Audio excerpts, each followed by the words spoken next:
Ερχόμενος ο Κύριος προς το εκούσιον πάθος, της Αποστόλης έλεγεν εν τη οδό: «Ιδού ανεβαίνομεν εις Ιεροσόλυμα και παραδοθήσεται ο Υιός του ανθρώπου, καθώς γέγραπτε περί αυτού. Δε φταιούν και εμείς και καθαρμένες διανοίες συμπορευθόμεν αυτό και συσταυρωθόμεν και νεκρωθόμεν δι' αυτόν, τες του βίου ειδονές ή να και συζήσομεν αυτό και ακούσομεν βοόντος αυτού.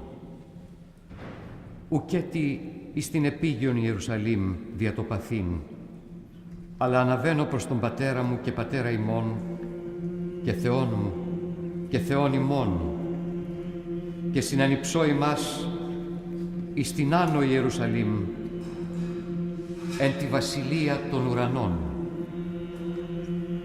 Ερχόμενος ο Κύριος προς το εκούσιον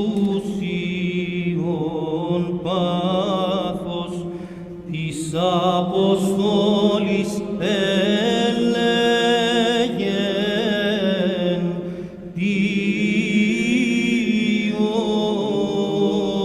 οδό ιδού αναβαίνομεν εις Ιεροσόλυμα και παραδοθήσεται ο Υιός του ανθρώπου, καθώς γεγράπτε περί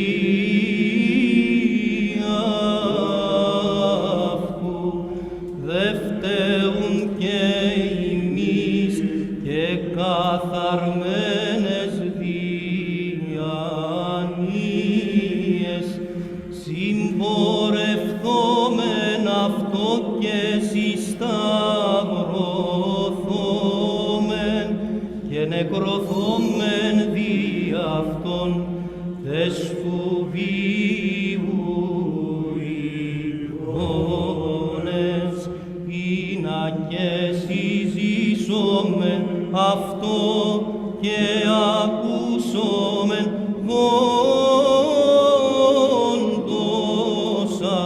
αυτού. Ουκέτι εις την επίγειον Ιερουσαλήμ δια το παθήν. Αλλά αναβαίνω προς τον Πατέρα μου και